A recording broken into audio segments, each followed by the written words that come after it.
Трет смртен случај од западно-нилска треска во Македонија. Станува збор за 61 годишен пациент кој имал и неколку други заболувања. Во моментот во државата има 35 повредени и 3 суспектни случаи. Здравствените власти ја засилуваат контролата на можните резервоари на вирусот на западно-нилска треска, со посебен фокус на дивите птици и живината во ризичните подрачја.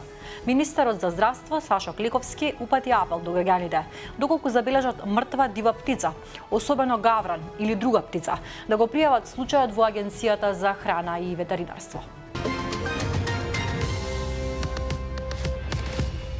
Нивното дело е дел од нашата историја. 34 години од формирањето на армијата на Македонија. Разрешениот министер Зоран Љутков стана национален координатор за култура. 4 пожари се уште беснеат низ земјата. Огнот се шири кон неколку села. Од полноќ ново поскапување на горивата.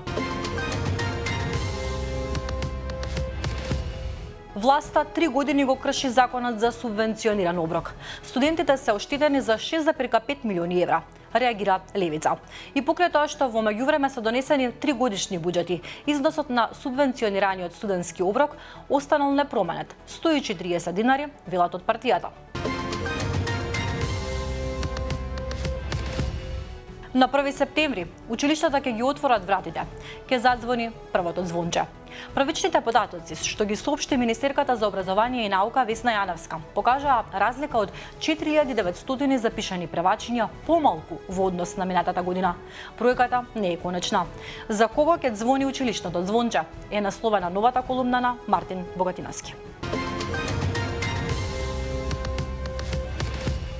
Најмалку 7000 овци се уништени. Државата никако да набави вакцина за сипаниците.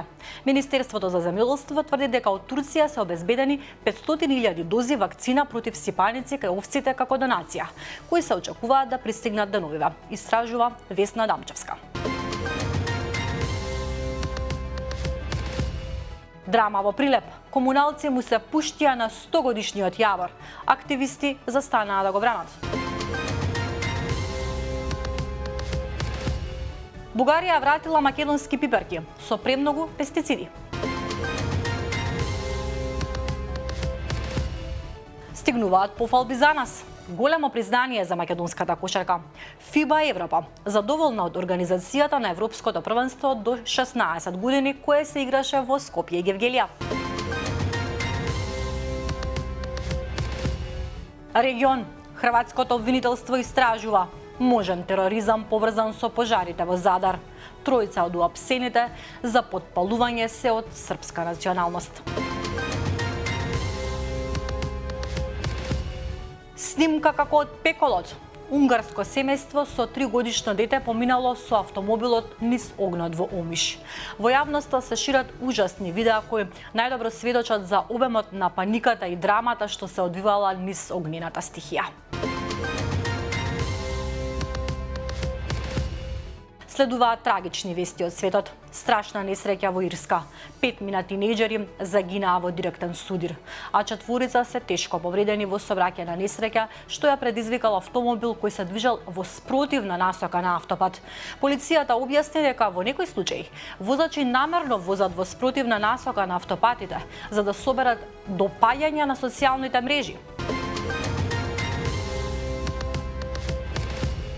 Голема несреќа за едно романско семејство. Биле на одмор во Италија. Возеле 100 километри со нивниот мртов син во колата.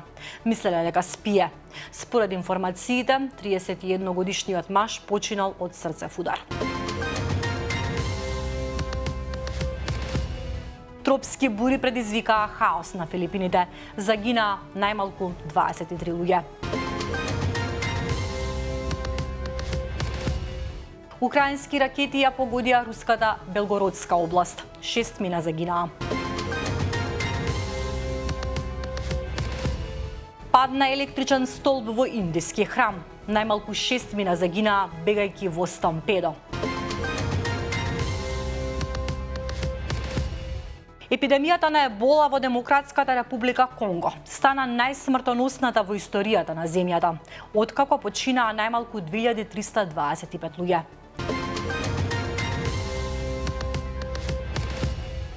Бенгвир е против примирје, бара дневно да се убиваат 30 или 40 луѓе во Газа. Над 200.000 луѓе се без струја на Хавај по налетот на ураганот Лала.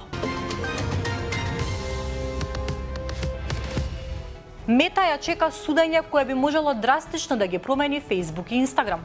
Постапката е покрената врз основа на тужба поднесена во 2023 година од 30 американски федерални држави. Во тужбата се тврди дека Мета ги прекршила федералните и државните закони што ја штитат приватноста на децата. А за крај, Новак Ѓоковиќ откри кога сака да стави крај на кариерата. Неговата голема желба е професионалната кариера да ја заврши на Олимписките игри во Лос Анџелес во 2028 година. Толку од мене.